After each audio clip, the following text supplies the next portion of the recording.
Hi, I'm Akhil. And I'm Rohan now. Welcome to The Long Take.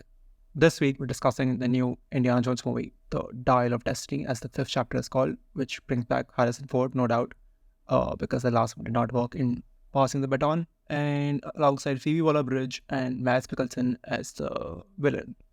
So not Phoebe Waller-Bridge, she's playing the goddaughter. What do you make of James Mangold's take on one of the big blockbuster franchise? Yeah, I thought this movie was completely joyless. I didn't have a good time at all with this one. Which is surprising because he's a good director. Yeah, he built his resume with he's had trouble with the franchise in the past, with X-Men Origins and stuff. But he corrected that with Logan, and then off outside franchise territory with Ford and Ferrari. But I guess I didn't have as bad as that time you did. But yeah, also I wouldn't say it's also a very in the moment movie for me. I watched it and I was like, okay, I'm done. I don't want to think about it again. Yeah, but then that's something you'd say for Ant-Man and the Wasp, Quantumania, not like an Indiana Jones movie. No, I would say that for the Ant-Man and the Wasp. Ant-Man and the Wasp, Quantumania, I hated so much I wanted to think about it. But I don't have any feelings towards the movie. Basically, that's what I was saying. It's just in the middle ground. And okay, yeah, watched it. Cool, done. That's done. Which automatically makes this the worst Indiana Jones movie? I never saw the fourth one, so I can't comment on that one. Okay. 2, I just disqualify on ethical grounds. So I don't even know how to rank that kind of movie because it's just such you don't expect that kind of filmmaking from people who are called George Lucas and Steven Spielberg. No, but when did you watch the second movie? When I watched it, I was a child, so I had no context. I don't think I was a child, but also I think I was early teen. Old enough to know the problems with it, basically. No, but I think I wasn't even online enough, but I just saw that and I was like, this looks crazy and bad. Why would you depict people like this? No, okay. So, I mean, yeah, I was too young to kind of...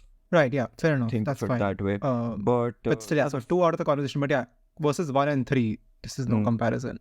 Of course, 1 and 3 are brilliant, but the fourth one is just by virtue of having been directed by Spielberg. It has really cool moments in it.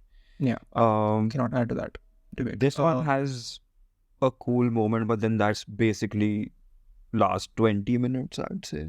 Yeah, and all the other sort of cool unquote quote unquote moments are just references or variations of moments from 1 and 3. I actually have a problem with that also because which is basically the Star Wars new filmmaking thing. Right? I mean, you just reference the old and you references, but then what do you do with those, for instance, cameos, right? I mean, cameos don't even land for me as much because I feel I don't know, maybe Star Wars is just a more inherent part of culture, right? Those characters have already been through 6 movies. When you bring back a Sala or I don't know, someone else, I feel nothing. Right? No, because the movie does nothing with him, right? They bring back Sala and he says hi, and then they set it up as if he's going to do something, and then they just snatch that away from you, which is one of the most stupidest story decisions I've seen in a movie this size. It is actually please appear because some dads in the audience would like to see you. But then it's so stupid. Literally the perfect encapsulation of this movie's vibe is that scene where Sala comes and sees Indiana Jones off at the airport. Yeah. And then he's like, give a mail, Indiana Jones. Yeah. And then it cuts to this comedic moment. I was like, oh yeah, that's basically... And you contrast this, I'm just thinking of now, I didn't think of it while watching the movie, but think of how Top Gun Maverick used Val Kilmer, right? Emotional. And that's such a properly done moment. You brought him back for a meaningful scene. The characters are both. It's not just Maverick is benefiting from that scene. It's also Val Kilmer's character is also benefiting from that scene. Yeah, this is just played for laughs, and then it does that Marvel thing of undermining the sincerity of that moment, which they had built up. I would it was there for the taking, and then they just had to put a pin in that and just deflate anything that you might have felt in that moment. I mean, forget sending Sala along with Indiana Jones on the adventure. That would have been brilliant. But or he could be a person who be the butler is to Batman. Like he just appears out of the blue and like saves him in a day or something. Like maybe Tangier, they get stuck, and then Sarah's like, "Oh, I knew this would happen to you, so like here you go. I'm assisting you now." I mean, yeah, Give him something to do. but that weird, jokey kind of punchline thing. But then that happens again, and that for me was more unforgivable. But it happens right at the end, where they set it up, like this really emotional finale, and they kind of play it very earnest and pull in for a close-up of like Indiana Jones. He's like, "No, leave me here. He's dying. He's like being shot in the chest, everything." And then she punches him in the face and boop, we're back. I'm like, what the hell? Like, I really did not want him to get together with Marion. Again, doesn't matter to me at all. Those things can happen separately. Like you want like Marion to happen, and you want like Helena to show like some agency, but they don't need to coexist. When they coexist, it feels like you've done the first part, the setup for the payoffs. Yeah, it feels like if only Helena did that, then it would be like, okay, like Helena has like extra agency, and she's like, screw you, old guy, who's like might create like a problem, right? If he stays back in the past, who knows what's gonna happen to history? Yeah. So that is okay, but then why do you tie it to another cameo? Yeah, and I mean, I don't know, that didn't make sense to me. It didn't feel like, I mean, for one, it went against the protagonist's intentions, and on his terms, he wanted to go out. It is the 5th movie. It is his last movie. He is like, what, 90 years old almost? No, but I think that at least I could accept, that okay, if he wants to go out on his own terms, and it's almost like feels like a very like legacy sequel move, right? Like he just passes literally the baton if he's dead now. It's so annoying. So I'm okay with like Helena like taking the step of like, she's stepping in and be like, I'm taking charge now. Stop it, old guy. But like, yeah, but don't do it for the sake of getting like Karen Ellen to show up as Marion, because it kind of deflates the entire. Let him stay in that grief, right? Like, and maybe like future may like sure, like maybe at someone's like funeral they meet up. But to then suddenly be like Marion's grief is over because Helena Shaw spoke to her is like just seems weird to me. Marion's grief is over. Everything is fine with like Indy and what I don't know. It's a very strange ending, and the movie was kind of like it's a very like saccharine ending, right? That's the problem. Like they want to like put a very good end on it. Yeah, like everything is right with Indy. He's got his woman again, and he's also like at the last shot is like him like pulling his hat back in, like very like upbeat ending. Like no, it can be a sort of slightly depressing ending. Like okay, fine. He didn't get what he wanted. He didn't want to stay back. Like he also like he won the day, but he doesn't like get a personal win. But all of this, the ending especially, and then several other scenes in the movie kind of reek of like Disney being like, no, you can't do that, you can't do that, you can't do that. Because this guy, like Mangold, has done like a sad, dour ending with Logan, yeah. But then, I guess I can't really compare it because that's the middle chapter. But like Disney did allow Rian Johnson to go bold with like Larger Hair, right? So like that happened with Lucasfilm. But yeah, this is not a straight comparison because it's not a middle chapter. It isn't. But yeah, it does also feel like that didn't work out. And we are never going to repeat that mistake again. It's like they learned all the wrong lessons from like good. And you watch a movie like this and then you're like, who made this? I cannot tell you. Yeah. It's made by some hack person, right? Nothing stands out. Everything is dingy. First of all, there's no personality, there's no wit. Like the whole middle portion of this movie is supposed to be these two characters riffing off each other, right? And you have a comedic genius in the cast, and who's probably also contributed to the script. And then you have Harrison Ford, who's like icon, right? Just watching him on screen, you're like, oh my god, that's a star. But then having them together in those scenes, there is no spark. It's so dull. It's just like, अब हमें यहाँ जाना है, अब हम वो करेंगे. Is that the best use of these two people? How stupid. Yeah. At one point, they literally like bring up maps. They're like, now we're going to like just show you on a map they're traveling. I'm like, what is the point of this? I don't need to be told like, people don't need to be told how far Greece is from Tangier and then where is like Sicily. Like what is going on suddenly? You didn't do this when like you came from like America, but now you're doing this? Yeah. That happens very late in the game also, the map thing. It's very strange because that's one of those Indiana Jones like staples. But just like story wise, there's nothing to this movie. Like they're being chased. Story wise, it's the old thing, right? Just like make them chase MacGuffins. No, but like kitne time? Like pura 1.5 ghanta is the second act and they're just running Chasing that around. dial. Yeah. And not even chasing that dial. Eventually they're chasing another MacGuffin which will tell them where the first MacGuffin is. So pointless. Why doesn't someone just come in and be like, you don't need a 2-hour 40-minute movie? None of the earlier ones were 2 hours 40 minutes and they were pretty It's not good. 2 hours 40, is it? It's literally 2 hours 30. अगर 2 hours 40 नहीं है तो. Yeah, it is. It feels like every minute of it you're like, oh my god, how until the wormhole thing happens, which is the first time I was like, oh, I don't know what's gonna happen now. Yeah, because they finally like commit to like something, a bold like swing, right? It's not like they just tease it. They're like, okay, now we're gonna go there. Like, let's just like, do this. First time you genuinely do not know what's on the other side. Yeah. Right. But every other scene you're like, oh, I know what the next 30 minutes of this movie is gonna look like. And I'm not interested.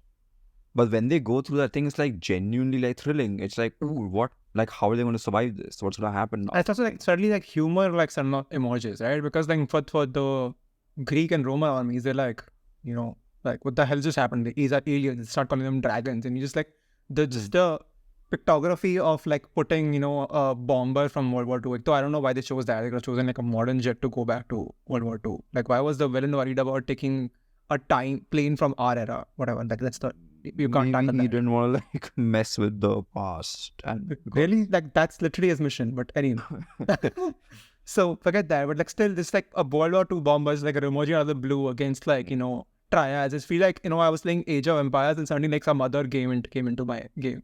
Yeah, it's fun. It's like it feels like someone playing like with their action figures. Yeah, it's just like as a to child. bring two like action sets from very different eras and just collide because like, he's a child and like they don't really care about these things.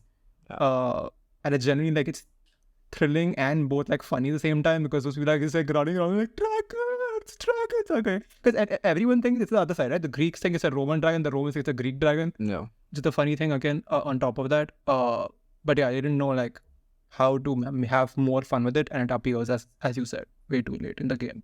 Also, yeah, it looks very like plasticky. Yeah, it's very all CGI sadly. Like I really wish they could have committed to like shooting in the Mediterranean and actually putting like make at least 5-6 ships, right? If Game of Thrones can do it, you can do it. Do like miniatures, who cares? Just do something. Whatever, yeah. But I'm saying if you have like what this movie cost $300 million, that's insane. They can make actual 5 Roman like ships. Yeah.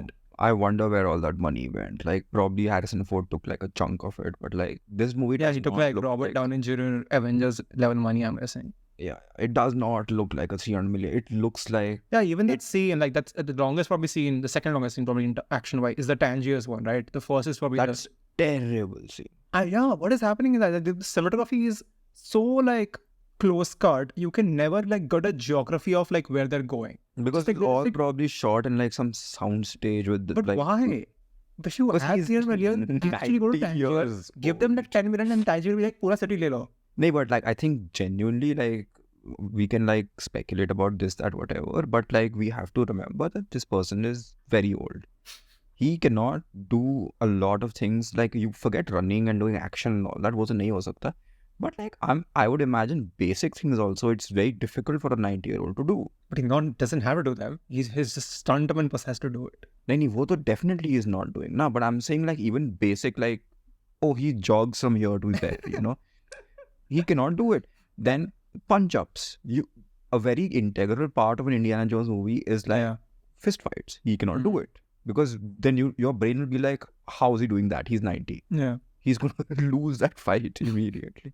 So he's not doing any of those things which are so integral. And they don't even have fun with that, right? They could show him like punching one person like and be like, oh my God, my wrist hurts. But he actually punches like 5 people in the movie. No, they've done that joke in, I think, Kingdom of the Crystal Skull, in which he was probably like 60 something. So that made sense. Oh no, I'm not like a spring chicken anymore. But he still punches people. Like in his hand, like he doesn't feel anything. He doesn't put like an ice pack on it. He just goes around punching people in the entire movie.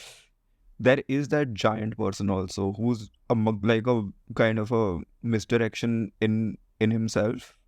I I mean, you would imagine that if you have like a 9 foot tall giant person in your movie, wo kuch to karega. But then no, he's just like third tier henchman because there's already a B tier henchman. Yeah. And he's just a joke for like our third tier like protagonist, Yeah. the Tangiers kid. Which I like. I don't know why they have that kid. Makes no sense. That kid is basically like a young Sala, right? A young comical. Sala or like a short round place. Yeah, basically that, yeah. But they don't need him. I just completely I think they basically feel like he's written in, right? Like you already complained about the Indy and Helena dynamic. It's not working for you. Like imagine you take out that kid and it's gonna work even less. No, I mean, I don't know what he's contributing to the story other than making their lack of chemistry more evident. Because I'm like, oh, she's okay with the kid, but she's not okay with Indiana Jones. Yeah, but I feel like what would they even say to each other if the kid was not there to like start conversations or like poke fun at things? By the way, which reminds me, Antonio Banderas shows up. Like what? Yeah, that's a complete waste. Like Wo kyun tha is? Just brought him to like kill him and like be like, oh, this movie has stakes. Like that's what I think they wanted to say basically.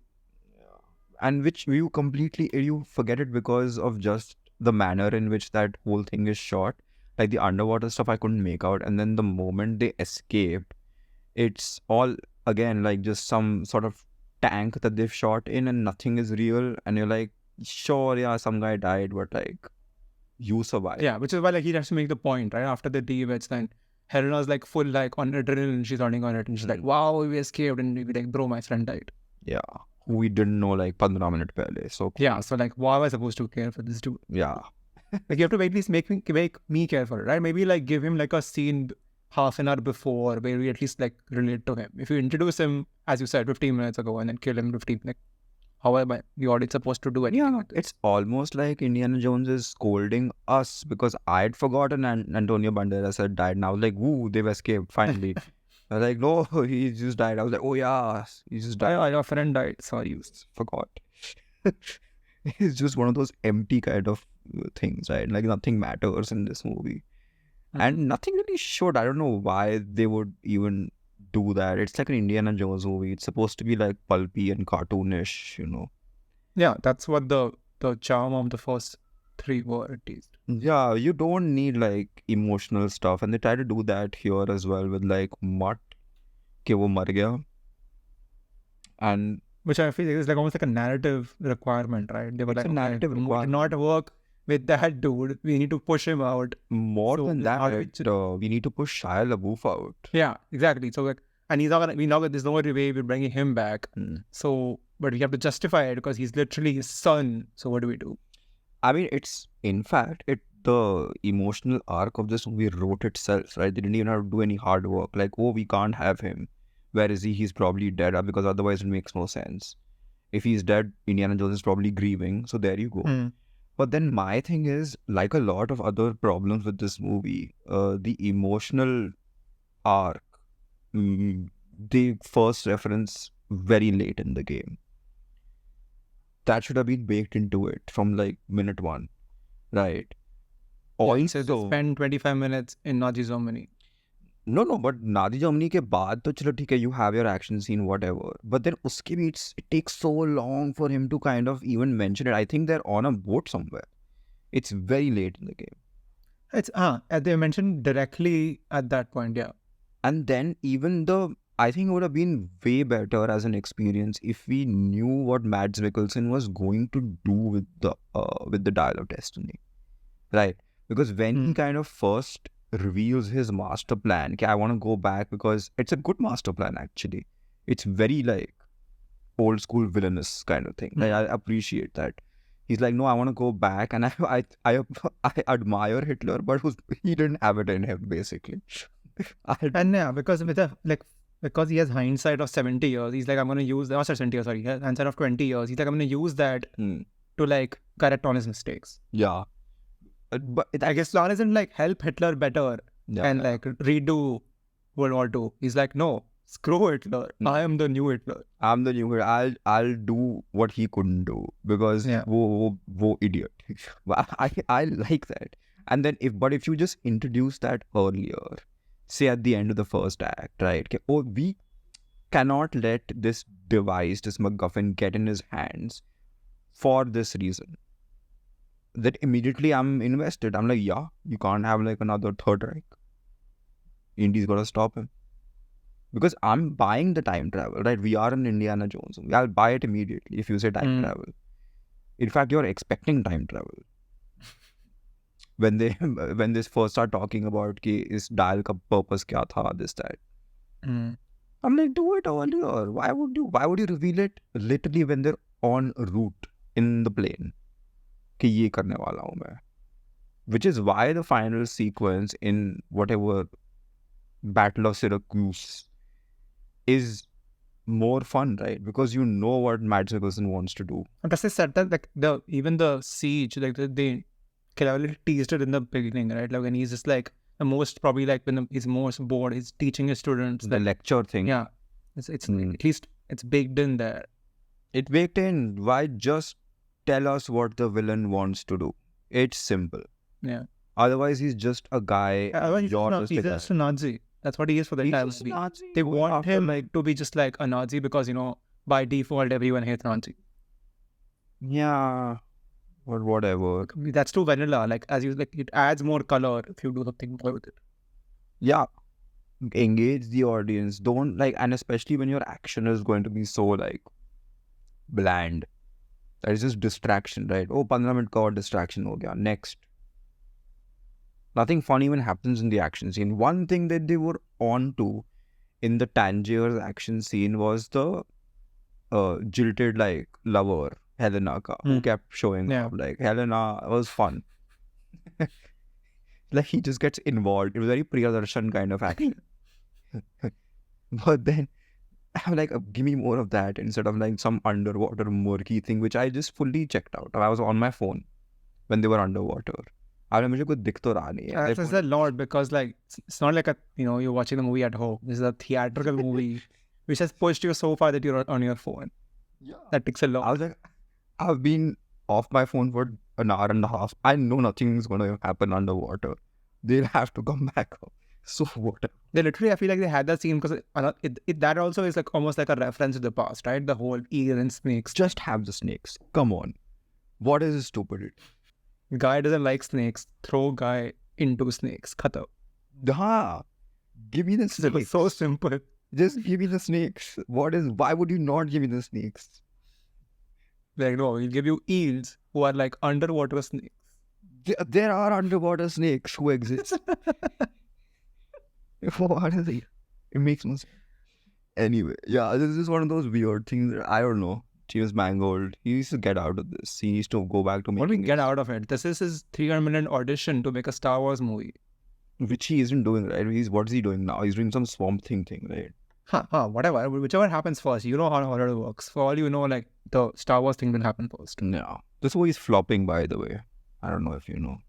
Yeah, it is flopping, but like that's outside. Yeah. The realm of like what we care about. We didn't put our money into it. I don't care. We didn't put our money into it, but then it does feel like if you're going to use this as a stepping stone to whatever Star Wars, then that clearly. Yeah, but he already got that. Like they were clearly happy with it, right? Imagine like he got the director gig before this movie released. That's it. That called. But yeah, they were so happy with this. They sent it to Cannes. Wow. Yeah. Got panned. They were like, take it out and shoot it in the back. Never doing that again. But that just tells you how cool this is feel right now. They're like, I mean, they're killing it on like whatever. I mean, killing it as in quote unquote on TV, like because you can't really measure it. But on like big screen, their record is Rise of Skywalker, Dial of Destiny. That's their last 4 years. Yeah. It's terrible. They've ruined Star Wars. They should just close the studio at this point. Catherine Kennedy ko kaam nahi mil. I don't understand how that person is employable or still employed. After she's employed because of Disney Plus, basically, at this point. Which is Jon Favreau. Because if you did not have Disney Plus, like your record would literally be just 2 mega flops, which cost $300 million apiece. Which cost your studio $4 billion, by the way. But no, even the streaming stuff, Mandalorian is not what it used to be. And the But other I think shows are it gets away because it doesn't have like literal numbers attached to it, right? sure, yeah. Yeah. So that's why the TV can skate by. TV can like, because you don't have to reveal actual numbers of how many people saw which episode when they dropped out. Did it actually make you money? Because you can't really say anything because like, it's all subscription based. You can sort of like squeak out and like, yeah, it's fine, it's fine. Because Obi-Wan Kenobi was like terrible, but like it will never get as much panned as like Dial of Destiny because it's like a TV show on Disney Plus, which is like one of 5,000 things there. Sure, yeah. There's more at stake also with like Yeah. final Indiana Jones. And now like what? Because it's like the second attempt to like soft reboot this franchise and like lead to its future, right? You don't make this just because you want to say a goodbye to Harrison Ford and like thank you for your work. Yeah. You're making this because you want to reinvigorate this franchise for more movies. Possibly with Phoebe Waller-Bridge. Yeah, but at this point it feels like she's been in 2 franchises which like, and they just end there. What's the other First with Solo. Oh yeah, I forgot. Although like her character died in that movie, so she was never coming back. But yeah, why would you? It didn't work with Shia LaBeouf. I remember there was some chit chat about Chris Pratt. Yeah, the most vanilla guy you can find in Hollywood to like do action movies, sure. And now they have Phoebe Waller-Bridge, which seems like a very like Ray move for this franchise. And I don't know. Why would I want to watch like a? It doesn't matter if it's a Ray movie. Like the first story and the filmmaking has to be good. But doesn't need to be Indiana Jones. It doesn't need to be connected to Indiana Jones. Just why I don't like finish it. Khatam. Mar gaya wo. Give her her own thing. I mean, yeah, there's no way Harrison Ford is coming back for another one. There's no way they can convince him for another one. No, now so he's gone and cried at Cannes also. He's taken the what did he win? Like he won some festival ka top prize or Palm d'Or. Kya जीता है वो? Something he's won. Lifetime achievement के लिए. अब आएगा तो it'll be like. Yeah, but they'll just do what they did last time, right? They waited 15 years and like did something different. He'll be 100 years. They'll wait. No, they won't bring him. I'm saying they just kill him off screen, like they killed off Shia LaBeouf, and they'll spend something in 15 years. When Phoebe Waller-Bridge is like 50. Yeah, she will become like, she'll have to pass on the torch again because like clearly like you had no future. She's like the Jeremy Renner of Mission Impossible. Like failed attempt to pass on the baton. Sorry, we'll just go back to the old other guy. Yeah, I mean I really don't see a way forward. But like if this is going to be the end, then that's like fully. Imagine like Kingdom of the Crystal Skull by default being like, no, that was better. At least usme Indiana Jones with apna hat chori. Like in the end of that movie, it ends with a shot of Shia LaBeouf picking up the hat and trying it on, and then like Indiana Jones comes and like takes it back from him. Which is like almost like what? Like why would you do that? Are you just saying that basically we can't afford to pass the baton because like this guy is useless? Yeah, basically. It was basically like even our hero does not believe he's the future. Or maybe in that moment he doesn't, but then it was pretty evident that they were grooming obviously him like that's the hint they're trying to give. Maybe in after one more movie यहाँ पे तो कोई नहीं है, यहाँ पे तो Phoebe Waller-Bridge goes for like ice cream. Because समझ नहीं आया इसका ending. He takes the hat back. What does that mean? He's like again? No, he's just in his group. I don't know. I couldn't say what I meant. I felt like it was just like the cool shot they wanted. Like they didn't want to end on like everyone going for ice cream, and they were like, what can be a cool shot? And they were like, hat out of frame and then closed like a Star Wars. But yeah, damn empty movie. Didn't make me feel anything. I think time to wrap it up. Yep. Okay. That's all for this episode of The Long Take. You can follow us on Facebook, Twitter, YouTube, and Instagram at The Long Take Pod. You can write to us at thelongtakepod@gmail.com. Please leave us a rating and a review wherever is this episode, and we will see you next week.